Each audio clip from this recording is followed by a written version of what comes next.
going. So whenever you're ready, Sarah. So good morning, everybody. My thought for you today is my husband was listening to a podcast yesterday, and he had it on. He turned it up loud enough for me so that I could hear it while I was cooking in the kitchen. And the podcast was actually the discussion of it was the psychology of redemption. And there was something interesting that the speaker said towards the end of it about that process that we go through looking for meaning in our lives and looking for, what the ultimate kind of goal of that spiritual quest is. And of course, he's using the word redemption. In my mind, I just translated that to enlightenment. But he said in that podcast that where we stumble a lot in the process is the moment when you realize that in order to achieve what you believe you're desiring to achieve, is it means you have to take responsibility for your own soul. And that hit me in a very interesting way, that we don't often talk about it that way, that it's stepping into taking responsibility for how big your soul is, right? And for living from the bigness of that soul every day. And he said that what becomes challenging in that is that by doing that, we have to also face the bigness of what it means to be human, what it means to be in humanity. And that we run from that because to do that means we have to look at the entire spectrum of what's possible in humanness. And that means we have to look at the height of the beauty of what humanness can do and can be, and also at the very opposite end of what humanity can be and can do. He says that, in that process, that if we stumble at that point, it's because we forget or we don't realize or we don't remember that by taking responsibility for that soul that you are, the soul aspect that you are, is that it makes all of that experience of the whole spectrum so much more worth it, right? And I think for many of us, that's where on a day-to-day basis, we wonder, we get up and we say, what am I doing today and why am I doing it? Right? What makes it worth it to go through the challenges that are going to be today and tomorrow and all of the years of my life, all of the lifetimes of my existence? What makes it worth it? And the only thing that really does that consistently is the remembrance of that soul. So the challenge that we have in human form is to take responsibility for it, is to actually know that you are the only energy, the only one who is able to translate what your soul is into action. That's able to translate what your soul is into speech, that's able to translate what your soul is into human form, right? So it's not so much that we are humans that are reaching for that soul state, but we're humans that are trying to remember how to translate it, trying to remember how to be that all the time, even as the world is moving the way that it moves, right? So I was saying earlier in the week, I was teaching on this concept that it's here at the third eye that we start to organize our priorities for how we live in the manifested world, how we live in the external world. It's here. And that it's our internal experience that kind of dictates the relevance of what comes through us, what comes out of us into that outside world. And so if you want to see something change, is you don't start with just trying to force it outside, you do it in here, right? You reprioritize, what does it mean if I'm living from my soul? Every day I wake up and I say, what does it mean to live as my soul today? Not as a human being who wants to achieve this, that, or the other thing, or who's trying to avoid this, that, or the other thing. But if I'm really taking responsibility for myself as a soul, then how do I speak in the world? How do I act in the world? How do I move through this day? What are my priorities for my soul? Not my human mind. What does my soul need? And if we could do that consistently, as this speaker said, if we did that consistently, then we would just be telling the truth all day. And we would just be acting in a way that is for the best, the betterment of our own well-being and the collective well-being. There'd be no question. Our challenge is that we don't get to that point where we're willing to live just as our soul and take the responsibility for being that soul. So it's an interesting way to put it, right? That at what point do you stumble and say, I don't want to be responsible for that bigness. I don't want to, right? I'd like to stay in that place where I have an excuse to keep making mistakes or to keep hanging on to my ignorance, however you want to put it.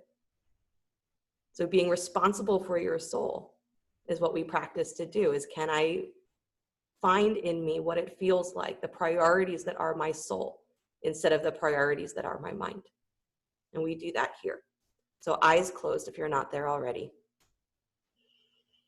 And bring the attention to that third eye space, which is straight between the eyebrows, but it's not at the skin of, your forehead, it's actually straight back into the center of the head. So you can follow that point from the eyebrows into the middle of the head. So it's not a surface level point, it's a deep point. And as you're breathing, finding the breath, rising all the way up through the crown of the head on the inhale, and exhaling, falling all the way down to the base of the spine. I want you to try for a moment to allow that breath to become so fluid that there's no pause in between the inhale and the exhale. It's tricky, and you're not going to think that it's tricky because you're like, oh, no problem. But try to breathe in a way where there is no pause between the inhale and the exhale. There's a seamlessness of flowing from one part of the breath to the next part of the breath. And the inhale is rising up the spine through the crown of the head. The exhale is pulling down the spine all the way to your tail. But don't stop at either place. Keep going, breathing in, breathing out. No pause. And the whole time, attention is on that third eye space. Like you're running your breath through that space as a cleanser filter.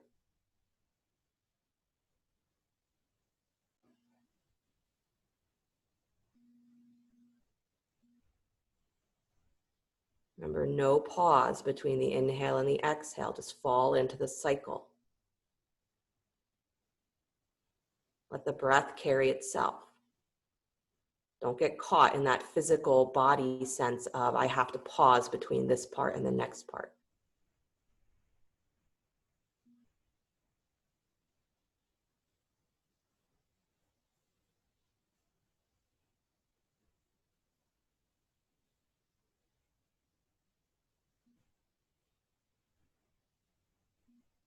Good. And then let the attention on the breath go back to its normal flow, or let your attention fade from focus on the breath. And bring the hands to the heart center, palm to palm, and do a little rub with your hands, again, just to wake up some of that prana. Since the suggestion was that we're old and creaky this morning, wake up your prana. Good. And then steady the hands together at the heart center, palm to palm. We'll open with the sound of Om. Deep breath in.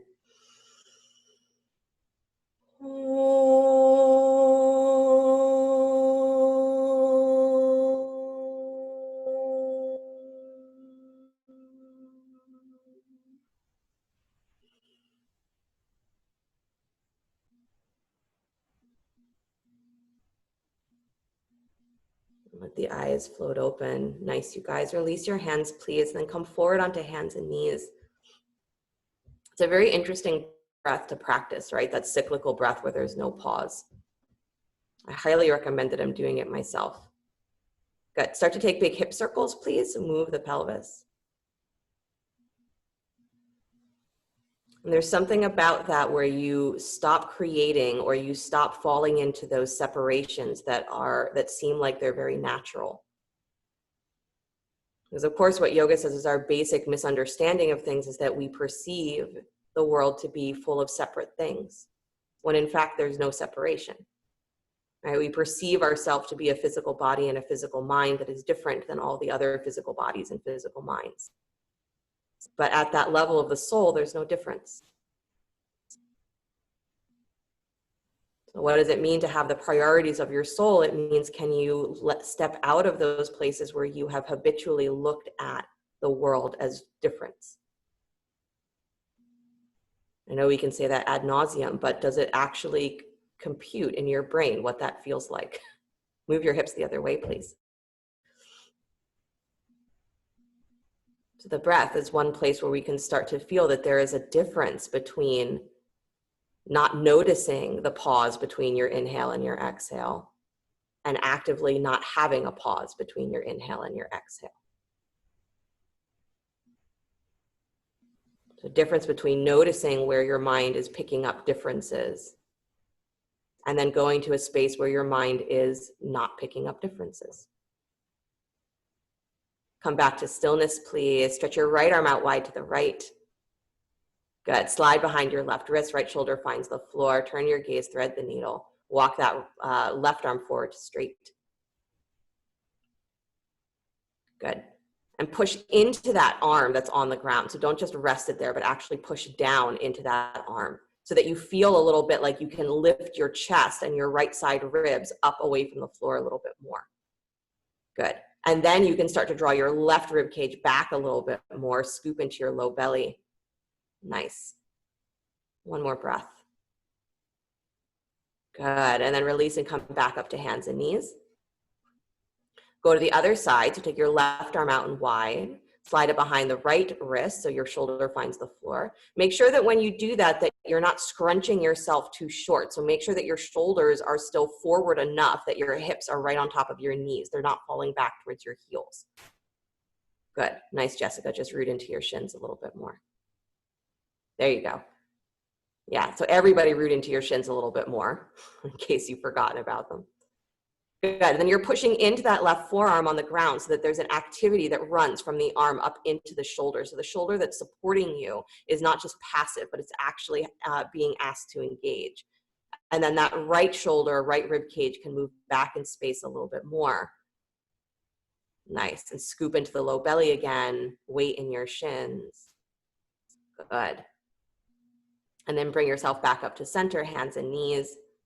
Beautiful. Spread your fingers wide, tuck your toes, lift your hips, come back to downward facing dog. Good. And then walk your feet slowly forward towards your hands. Come to standing forward fold. Beautiful. Feet underneath the hips. Pause there. Bend your knees. Drop your belly onto your thighs. Chin towards your chest. So drop the head. And then wrap your arms around the backs of your legs and squeeze. Good. And as you're squeezing, push your inner knees apart. Good. But then press down into the big toe mounds of your feet. So you feel like your shins are hugging together, but your inner thighs, inner knees are pushing wide. Nice. And then keep that hug, scoop into your belly, pull your belly off of your thighs, push your butt up towards the ceiling as you press down through your heels. Keep that widening of the inner knees and thighs. Keep yourself hugged in. I do not care if your legs come to straight. I care that you are finding that those sticky places in your back and maybe even in your legs. Good. Press into your feet. Scoop and press your butt to the sky. Nice. And then release the hands to the floor. Hang for a moment. Let the legs go to straight if they're not already, but still hang. Good. And then bend the knees again, dropping the hips back for chair pose. So same feeling of inner thighs slightly wide, inner knees slightly wide, but big toe mounds anchor. Arms to the sky. Yeah. Good, you guys. Right hand comes to outer left knee, please. Left hand comes to your lower back. Yep. So flat palm of the hand to your sacrum so that you have something flat to curl into your belly, push your sacrum into your hand. Watch that your knees have not fallen out of alignment with each other. Good. I know. And then come into that twist a little bit more, twisting to your left, but keep your knees in alignment with each other. Keep that scoop of your low belly. Keep pushing your sacrum back into your hands. Drop your seat lower. Lift your heart higher. Yes. And then come back to center, please. Come all the way up to stand, arms to the sky. Good. Right hand holds left wrist. Good. And then pull to your right. Good. Don't let your hips push out to the left when you do that. Keep your hips right in line with the ankles, so don't lean. There you go. Lean only to the right, so you're lengthening that whole side body. Good. Come back up to center, please. Switch the hands. Reach the other way. Good. Again, not letting the hips push out to the side. Keep the hips on top of the ankles. Nice. And then come back up to center, please. Release the hands, bend your knees, come drop back into chair pose. Good. Inner knees, inner thighs widening, but big toe mounds pushed down so that you have the awareness of your shins. And then right hand to outer left knee, yes? Nope, left hand to outer right knee. Of course. Right hand to your low back. My brain is old and creaky this morning. Good. Press your low back into your hand. So there's a little bit of that feeling of fullness, or a lot of that feeling of fullness. So you're actually dropping your tail a little bit more, which means your ribs need to fold in. You got to soften the ribs in. which means that when you go to lift your chest into that twist, is you're not pushing forward from your ribs, is you're actually moving from that deep place of your belly. So twist to the right, keep that pressure of the low back pushing into your hand. Don't let your knees come out of alignment with each other. Good. It's the deep place of the belly, like you're twisting into your intestines is what I want you to feel. And then throat is back. Good, Victoria, don't let that left butt cheek go out to the side. There you go. And then come back to center, please. Arms to the sky, come all the way up to stand.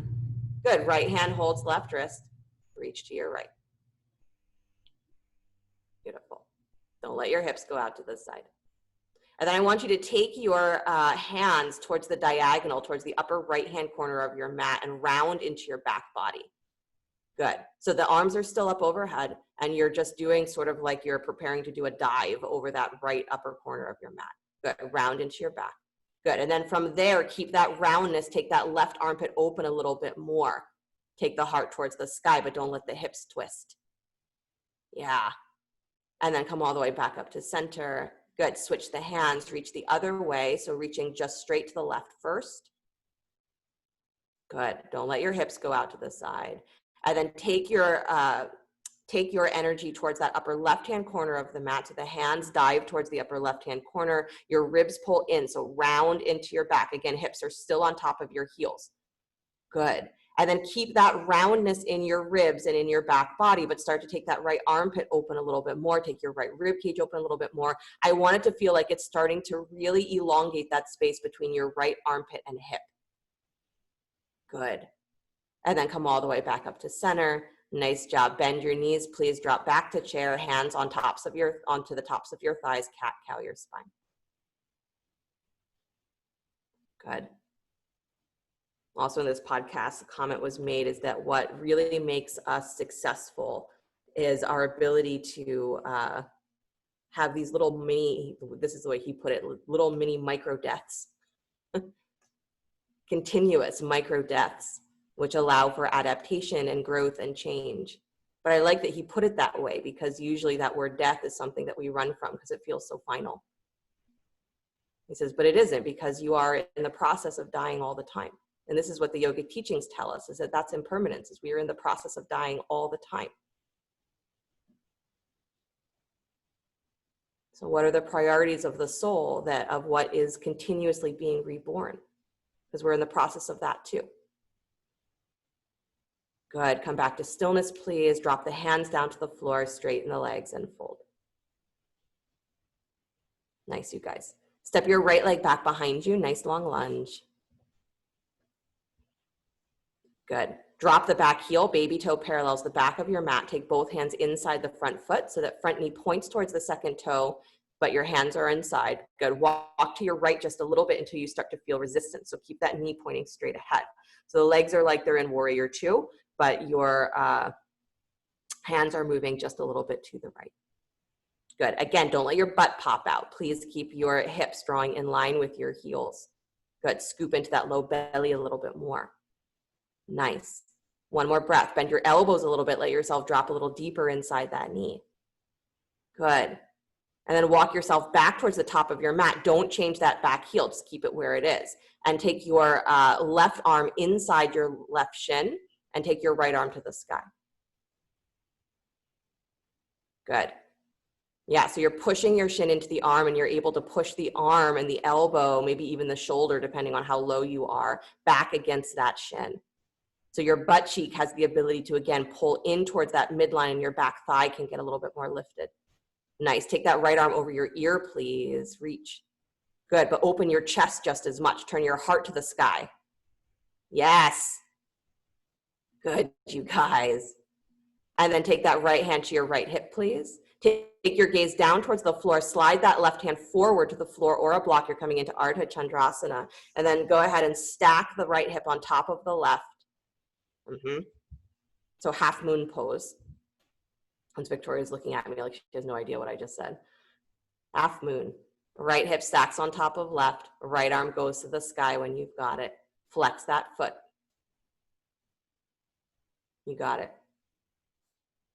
Nice, you guys. Interesting to maybe play with taking that arm that's in the air, turn the palm back, bend the elbow, reach around like you're going to bind, reaching for that left hip crease. Why? Because it gives you the reminder that even here, you're turning your heart to the sky. Good. One more breath. Nice. Step all the way back, nice long lunge. Take it straight back into warrior two, actually. That's what I want you to do. So drop that back heel again, cartwheel the arms up. Good. And then wrap that front arm around the back of your lower back. So wrap the left arm around to your right hip. And then lean forward over that left thigh and take the right arm over the ear again. So again, like you're coming into side angle, but you're not resting on that leg. Turn your heart to the sky. Pull your ribs in. Yeah. That feeling of there has to be a little bit of giving up of what I'm used to in order for there to be something that is reborn. There has to be that micro death. Good. And then bring yourself all the way back up to warrior two, straight in the front thigh, please. Trikonasana, reach that left arm forward, left rib cage forward, then let that hand drop down to the front leg, floor or block, right arm to the sky. Good. All with the one intention, one desire of how do I get my heart to the sky? How do I keep turning myself in that direction? That space of the third eye is where all the things that feel like they're different, how many different poses can you do that have the same cues, have the same directives? And if you like to do it in one pose, but you don't like to do it in another pose, what does that say? One more breath, rotate your heart to the sky. Good. And then bend that front knee, release the hands down to the floor, please. Good, step back, downward facing dog. The idea is that you're not just your soul self when you feel like it. You're not just your soul self when you're on your yoga mat or when you've had a really great meditation, or even maybe you're in a moment of challenge and you feel it kick in. You are your soul self every second. And you're responsible for having that be at the forefront of your mind. Slide forward to plank pose, upward push-up. So what it means to be a yogi is that you don't just do it when it's convenient. Lower down slow to your belly. If that means that you're ready to unsubscribe from being a yogi. Think again. Yoga chose you. Point your toes back behind you, rise up, head, neck, and chest cobra. Good, like you're taking your heart to the sky, because you are. From the back of your heart, bring your heart to the sky. Good. And then downward facing dog.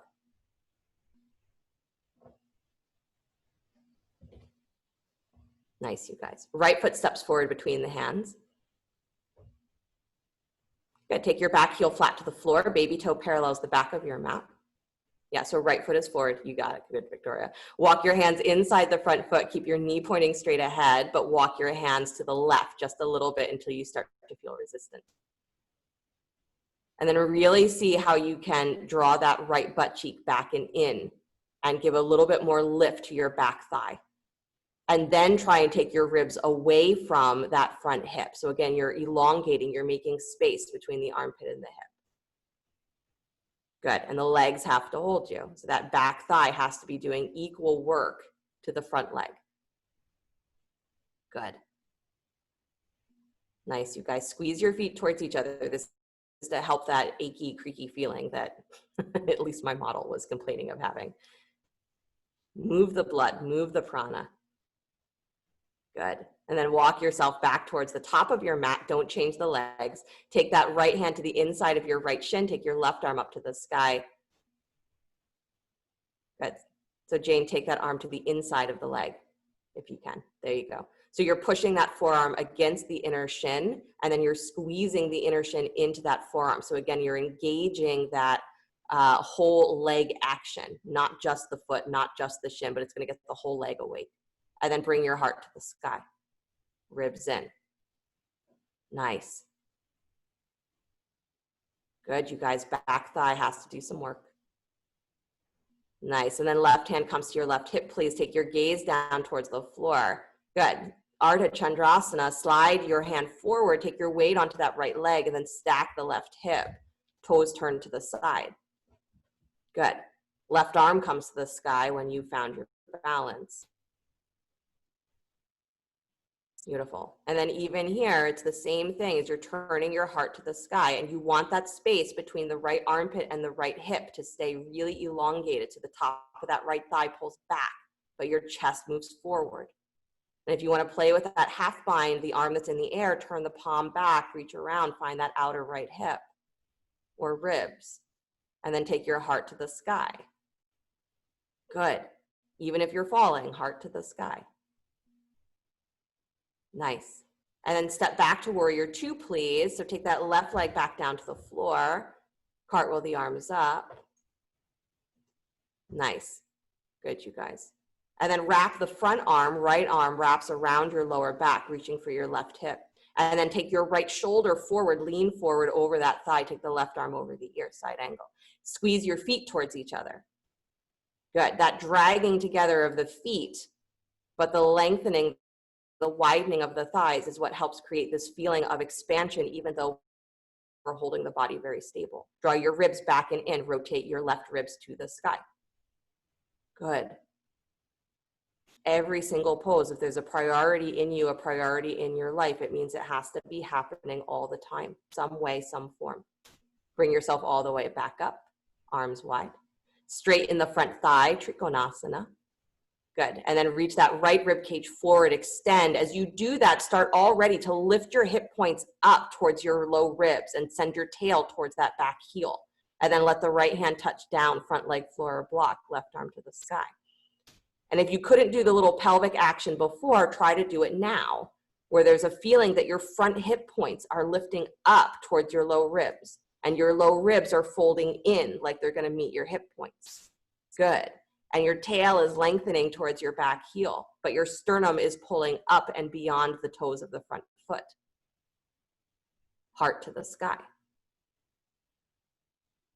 Good.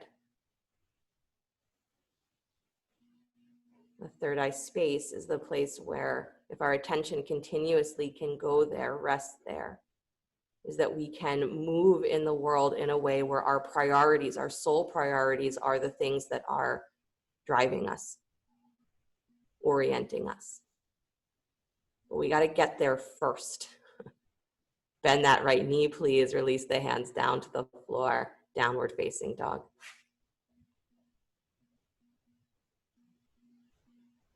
Good. Deep breath in. Then on the exhale, bring the knees to the floor. Child's pose. Drop your hips back to your heels. Good. Arms can be extended, or if you choose, make a little pillow with your hands. Elbows wide, resting the forehead on your hands or on a block, so that you have a little bit of a pressure underneath the third eye. So try to find that. Either use your hands or use a block if your arms are going to be extended.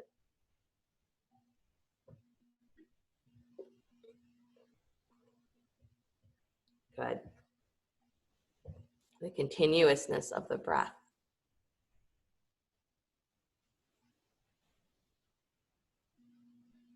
Drop into it.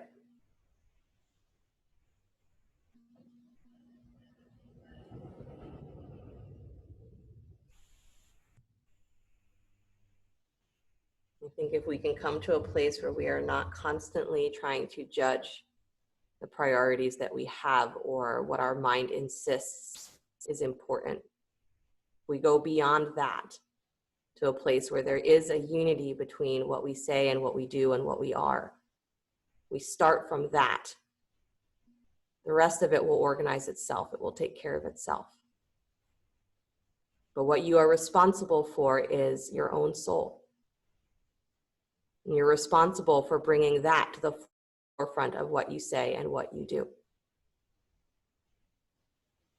And that's the practice of yoga, is get to know your soul. And that space of the third eye is also, it said, that's where Shiva resides. The energy that is equanimity, that is the space that your soul is always present.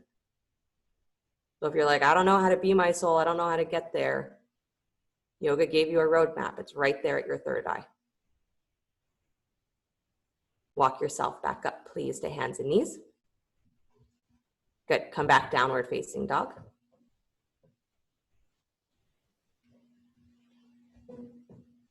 Nice. And then look forward between your hands, step or jump your feet to the top of your mat. Good. Take both legs to straight, bow deep. Good. And separate your feet as wide as your mat. Toes facing straight ahead. Bend your knees so that your thighs come parallel to the floor. So you're dropping your hips back. Knees stay on top of your ankles, but thighs parallel the floor. And then walk your fingertips forward just a little bit more. Good. Nice long spine. Pull your hips back. Yeah. Try to actually lift and spread your sit bones and then scoop into your low belly at the same time. That'll feel like it's really fun to do both of those. Good. Nice, you guys. One more breath. And then walk your hands back in, please. Take your legs back to straight. Good. Turn your feet out, both feet out for squat. Bend your knees. Drop down. Good. The right hand inside the right foot or inside the right shin. Take your left arm to the sky. Squeeze your feet towards each other. I know you're in squat, but squeeze your feet towards each other. Good. Turn your heart to the sky. That's it. And then release and switch. Left hand down inside the left shin. Take the right arm to the sky. If the knees want to fall in, that's why your arm is there. Help it push wide. Scoop into your low belly. Lengthen your tail and sternum to the sky. Good. Nice, Andy. Release that hand down to the floor. Nice. Straighten the legs. Turn the toes forward. Good. Heel toe your feet closer so that your feet are together. Big toes and inner heels. Good. Come up on the tippy toes of your feet. Hands on the floor or blocks, whatever you need to have stability there. Good. And as long as the knees allow here, you're going to bend your knees out wide. These are frogs. So you're bending your knees wide, dropping your hips down to your heels. Good. And then you're going to lift your hips back up to the sky, still on your tippy toes, straighten your legs. Yep. And then bend the knees again. Drop your hips low like a little frog. Got to keep your belly engaged. And then straighten the legs, push your hips to the sky, still on your tippy toes. Pull up. Yeah, Crystal's just going, 90 miles an hour, Kundalini mode. Good. Keep going. Lower down. Yep. And rise up. Good. Yeah. Squeezing of the legs. So bending the knees, going wide, dropping the hips, and then rising back up. Inner thighs squeeze together. Pull up through your low belly. Good. Keep going. Be grateful that this is not the one practice that is required for enlightenment. Because if it was, I don't think anyone would do it. It's not true. There's lots of people who would do it. Good. Do one more, please, as you bend your knees and come low. Stay there. I know you were hoping for the other. Walk your hands forward a little bit. Let your heels start to drop towards the floor. Still in that little frog squat. Squeeze your knees towards your ribs. Good. Forward fold in that position, dropping the heels any amount. And if you want to go for that full bind, the elbows come in front of your knees. Wrap the arms around the front of your shins and hold hands behind your heels. I know. Squeeze your knees in. Butt goes back, but chest lifts forward. So pull that chest wide. Long throat. This is garland pose. This is literally to turn yourself into a mala. Good. And then slowly unwind the arms, come on down to sit. Beautiful, you guys. Good job. Right leg comes forward in front of you. I know, so that was a lot of work. Frogs are a lot of work. You're done for the week. Good. Right leg comes out in front of you. Left foot to the inside of your right thigh. So set yourself up first where your hips are facing straight ahead. So let that left knee drop open. Foot to the inside of the thigh. But look at your hip points. Actually feel your hip points, that they are in line with each other. Don't just assume that what you feel is neutral is neutral. It's not. So in almost every case, that left hip is going to have to spin forward more. And you're going to say, well, that doesn't feel as good. Too bad. Level your pelvis. Good. And then inhale your arms to the sky. Turn the belly just a little bit towards the right, towards that right leg, and then bow forward. Good. Continuously taking that left side of your trunk, right above where that left hip is, and spinning it forward so your right low belly goes wider. It's a continuous action. I know you're in a forward fold and we like to just hang out in forward folds. But continuously pull that right low belly up and wide, like you're decompressing the space where your pelvis meets your trunk. And you're continuously trying to make more space where the right side of your sacrum attaches to your hip. Good.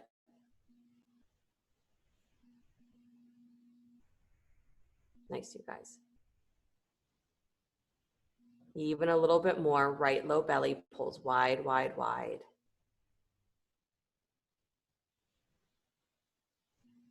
Beautiful. And then walk yourself all the way back up, please. Good. Now go ahead and take that left knee wider so you're angling the pelvis more towards that half straddle. Good. Make sure you can still feel both sit bones. And then slide the right hand inside the right leg towards your right heel. There you go. Turn your heart to the sky. Pause for a second. Take your left hand to your left rib cage. So palm to your left rib cage. And I want you to push your ribs up into your hand. Good. And I want you to push up so much, round into your rib cage so much. So you're leaning to the right over that right thigh already. But I want you to push up into your left rib cage so that you start to feel the connection of pushing your left top of your thigh down, your left hip down, but you're reaching long through your ribs. So keep that amount of lift and now just start to lean a little bit more to the right. Walk yourself longer to the right. Good. And then once you've found that, if you want to take that left arm over the ear, go for it. But I want that same feeling of lifting and lengthening through that whole left side body. It has nothing to do with getting closer with the right side to the right leg. It has everything to do with getting longer on the left side. Good. Nice, you guys. Soften that right shoulder away from your ear. Turn your heart to the sky. Beautiful. And then bring yourself all the way back up to center, please. Good. Turn your belly to the right again. So you're turning your belly towards that right leg. One hand on either side of the right thigh. Walk yourself straight ahead. Forward fold over the right leg. And the same thing. Now with the angle of the pelvis different, it's going to feel like there's a little bit more pull on the trunk. There's going to be a little bit more pull through the lower back. So right low belly still goes wide.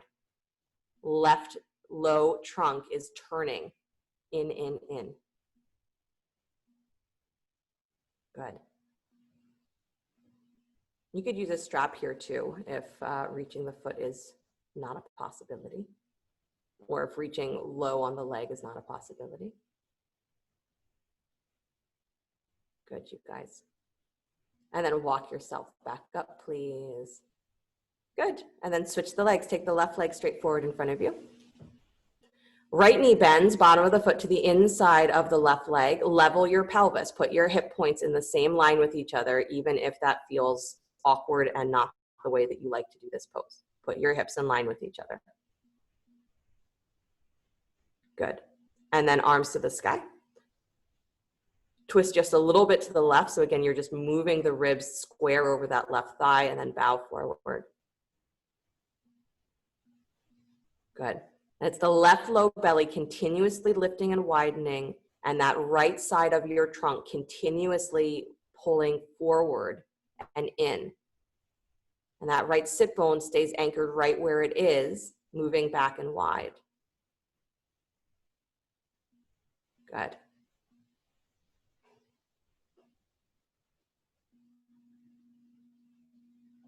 We could change the word responsible so that being responsible for your soul doesn't mean that there's something you have to live up to that's going to get judged every time you think you do it wrong or someone else seems to say that you do it wrong. But instead, if that idea that I'm responsible for this, and that's a joy. I'm responsible for this, and this is the core meaning of everything that I do in my life. Wouldn't that be great that everything that you do in your life has meaning? And it does, but we have to run around trying to convince ourselves that what we're doing is meaningful. But if you are just living from your soul, then everything automatically is part of that collective meaning. The big, big, big meaning. Walk yourself back up, please. Good. Now widen the knee. Take the pelvis a little bit wider. Still want the heel in towards the groin. It might not be touching the thigh anymore, but if it can, go ahead and let it. And then left hand comes to the inside of the knee. So slide yourself into that side body stretch. Turn your heart towards the sky. And then take that right hand to your right rib cage. Yep, palm of the hand to your ribs. Good. And then arch up into that hand. Push up into that hand. Good. So that in that arching, you can start to feel the stickiness where the trunk meets the hip. Push down into the top of that thigh. Good. Because this is the energy of this pose, right? It's not the forward, or it's not the side bending that matters. It's this, is how much are you getting into the length of your spine, the length of your side body. So don't lose this activity. Maybe walk yourself a little further to the left. And then take the right arm over the ear if you choose, or keep the hand where it is. Right, so we can practice this pose with the cue, of course, of saying that the left side body, so the lower side body, should be as long as the right side body, and that's also true. But if you don't ever feel the power of your side body or the power of your spine, if you don't ever feel that you have the ability to touch those places in you that habitually are untouched, then your body doesn't learn anything new. Your mind doesn't expand anywhere. Right? That micro death that allows for a rebirth. So find the power of your poses, find the power of you, and then live with that, live through that.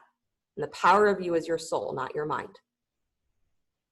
Bring yourself all the way back up. Nice.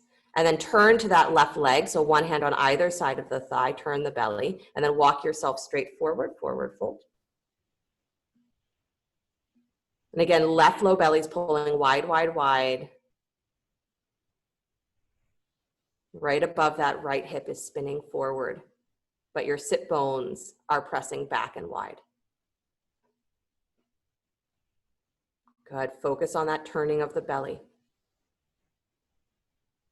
So it might feel like the sky has gone to a different place because I still want you to bring your heart to the sky, but now your sky is your thigh.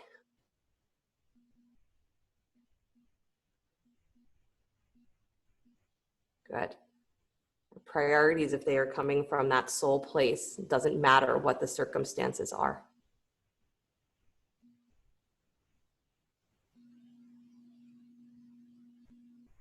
And then walk yourself all the way back up. Nice, you guys. Take both legs out and wide. And I hope this is making you less creaky and not more. If you need a block, if you need, not a block, sorry, if you need a prop underneath your seat, you're welcome to have it. Flex your feet, dig your heels down and drag back so your knees pop up. Yep, a lot. So your knees pop up a lot. Good. And then watch that your toes are not falling out. So I want you to bring your toes back up to neutral. Yeah, so that's probably going to draw your knees in slightly, which means that you can take your inner thighs back and wide more. Good. And then hands in front of you, please. Good. Walk yourself forward inside those bent knees. Keep your heels dragging back. Keep your knees lifting up. Yeah. Good, good, good. Keep the legs engaged. Beautiful, you guys.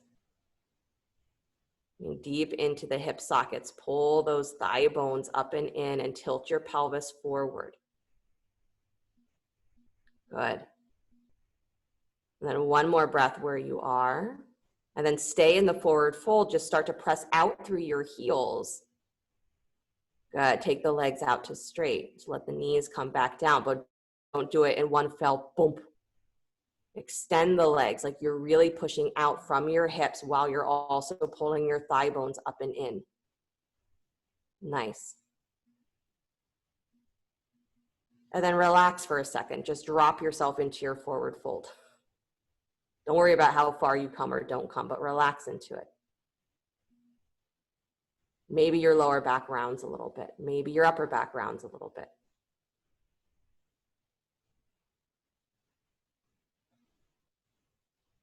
Good. practice in a way where we're creating stretch in the body, but we're also teaching the mind and the nervous system that it's safe to be in this position. So that moment where you relax in a pose and stop trying to achieve or succeed at the pose is important. Tells your brain, tells your inner self, you're safe. You're safe in this bigness. Walk yourself all the way back up. Nice, you guys. Bring the legs together, please, and then come forward so that you can come onto your backs. Yeah, onto your backs.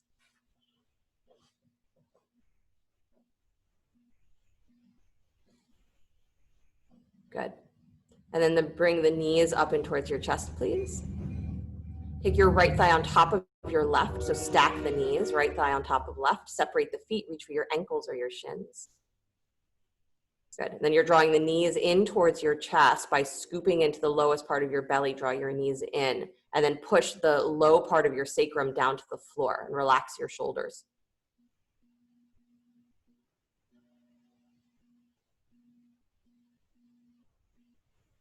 Good. And even the title of that podcast, it was framed as talking about redemption, but if you turned that redemption, that there's something I have to fix or something that's wrong that I have to atone for, if instead of that it was just enlightenment, it's the same journey. It's the same idea of where does the meaning of my life come from? What is the meaning of this humanness that is joy and suffering intertwined?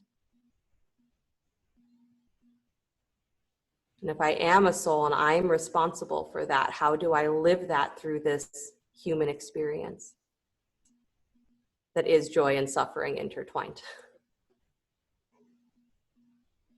Unwind your legs, please. Take the other leg on top, so left leg on top of right. Reaching for ankles or shins.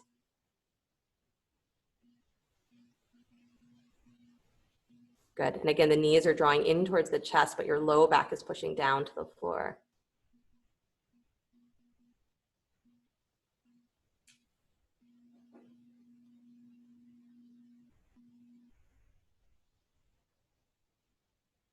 Good.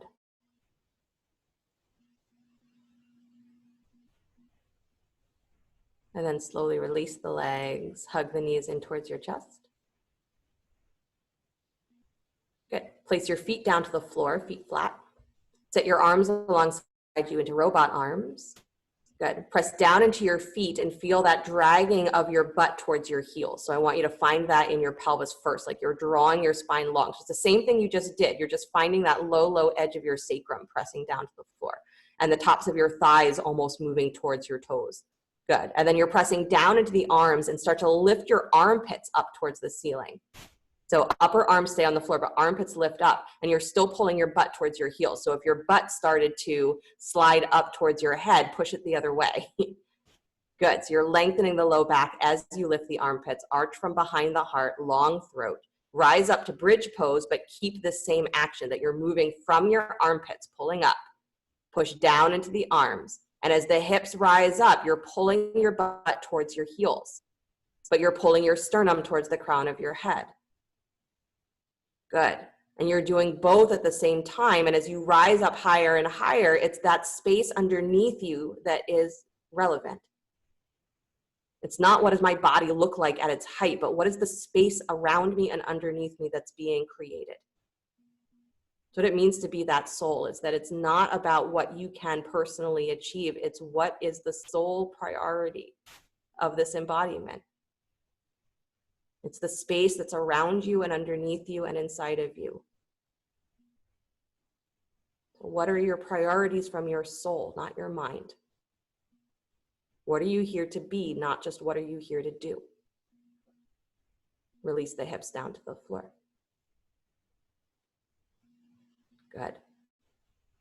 Take a moment on your back. And then I'm going to give you the option of an inversion. So if you're on your back, and the easiest thing for you to do is shoulder stand, you are welcome to come into shoulder stand. You can even do that supported with a block if you'd like. If you would prefer to come back up into a headstand variation, especially if you have a wall, some of you do, you're welcome to come up into headstand. or handstand if you'd like to do that. But to choose something that is inverted, even if you have a wall space and you really just want to do legs up the wall, you're welcome to do that as well if you're feeling particularly creaky. But find something where you turn yourself upside down. Good. I would say if you need me to walk you through that, I will, but it's a little hard for me to do anything more for you at this point. But remember, if you are coming into headstand, that you are pressing down into those forearms, and that same armpit area has to really hug so that your chest is working, almost like you are in that constant state of hugging your elbows towards each other. So your chest is super awake, and then your belly draws in and up, and your inner thighs draw in and up. Good, Harriet, ribs in. So you got to bring your ribs in, and your butt is going to feel like it's got to come towards your door a little bit more. Good. Really nice, you guys. If you're doing a variation where you have your butt on a block and legs up in the air for shoulder stand, try to find that angle of your pelvis where the front of your pelvis is moving away from your ribs. So the tops of your thighs can move back away from your core just a little bit more. So you're finding more of your sacrum on the block, which means that you get more of that length between your armpit and your hip. Good, Jane. Nice, Sarah.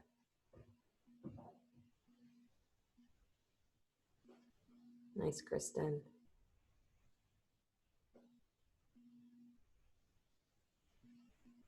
Really good, Mark.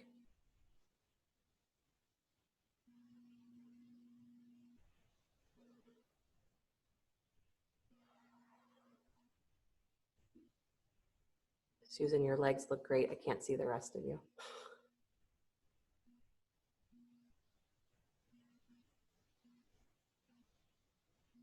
Even here, this upside down, moving blood into the head, moving prana into the head, into the heart.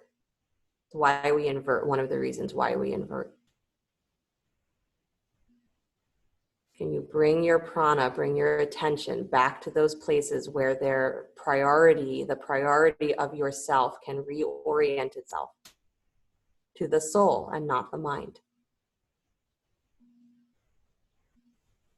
to the inner world and not the outer world. A couple more breaths.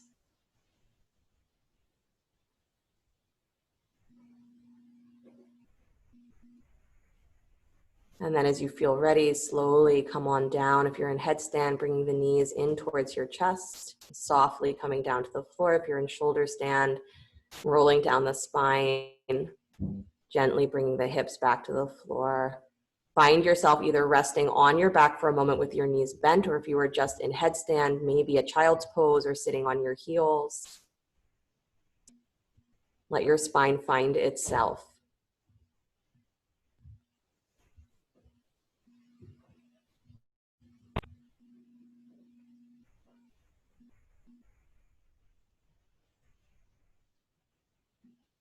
You're responsible for your soul, and that's a joyful thing. But the bigness of it can seem overwhelming if we're sure from our mind's perspective that we can't live up to it.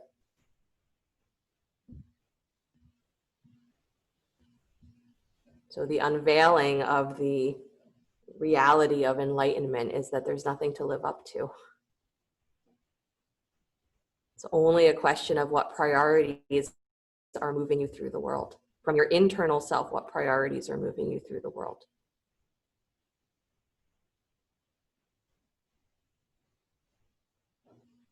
So to be responsible for your soul every day, every moment.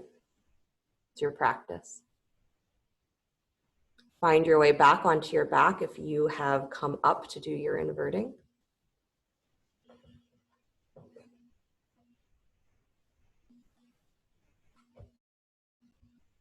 And draw the knees in towards the chest, everybody.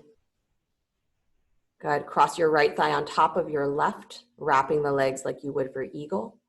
Draw your hips over to the right and drop your knees to the left. Arms can go wide here into cactus arms or straight out. And if the knees don't like twisting in this position, just unstack the legs and put the knees on top of each other, or unwind the legs, knees on top of each other. But even here, I want you to draw your low belly in, keep your hips stacked exactly as they are, but turn your heart to the sky.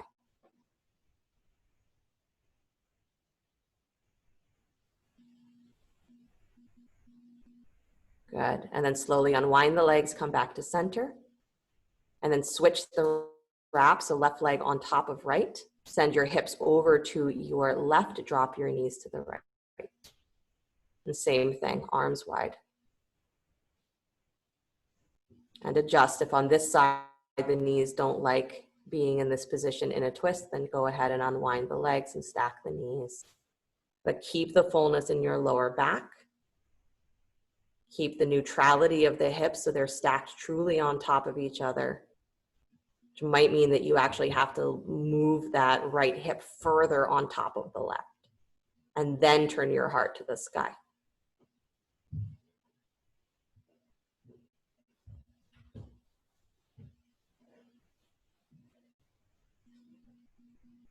Good, and then come back to center, please.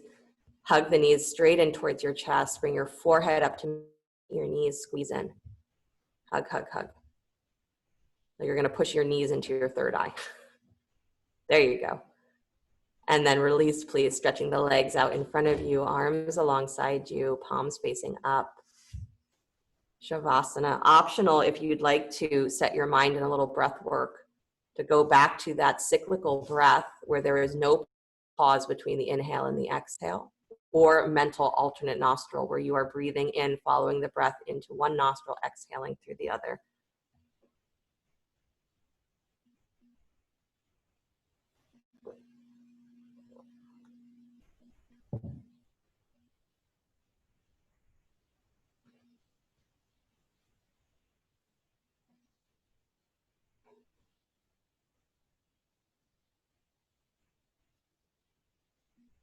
Let the breath carry you to your soul.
Very gently bring the awareness back to your breath,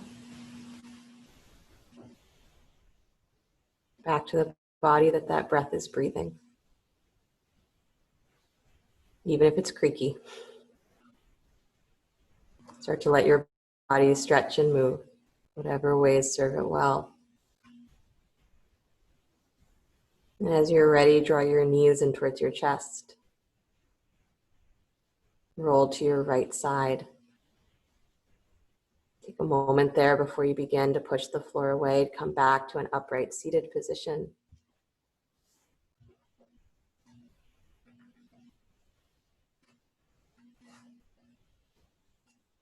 Bring the hands together in front of the heart center, palm to palm, maybe rubbing the hands again just to feel the prana moving. And then steady the hands at the heart center, again, feeling that pulse of the energy as it moves through the arms, through the heart. Priorities that we set when we are in that soul space. If that is what's navigating our way in the world, then what we do and what we say is in alignment with something that is bigger. And so it's not subject to the same kind of judgment in your mind of is it the right thing or is it the wrong thing. It just becomes the best thing that you can do. Becomes the thing that is most in line with what your soul knows is important. So while we're all struggling every day, maybe more so now than ever before, but we're struggling every day to figure out what's the right thing to do in my life, what's the wrong thing to do. Have I done the wrong thing? Am I doing this the way I should do it? And the only priorities that really, really, really matter for you to find are the ones that your soul says are most important. It's the only work there is to do. Everything else is just fooling around. So practice that. Can I find where in me my soul knows what is the most important? And then the rest of my thoughts, my words, my actions are the best that I can do. Best that I can do to be in alignment with that. It's all there is. And in the process, there's that micro death and that rebirth over and over and over again. You just get used to it.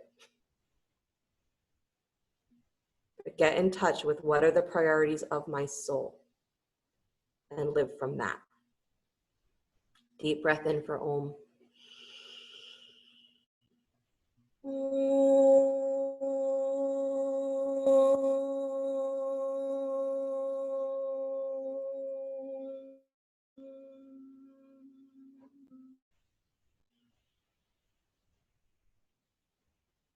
Sliding the thumbs up to the space between the eyebrows. You are responsible for the soul that you are, and nobody, absolutely nobody, can do it better than you. So however you are doing it, good job. Namaste. Thank you guys so much. Have a great rest of your day until I see you again. I will unmute you. Thank you, Veronica. You're welcome. Veronica, have a great day. Thank you. You too. Hope we worked all the creakies out. You did. Thank you. Bye. Bye.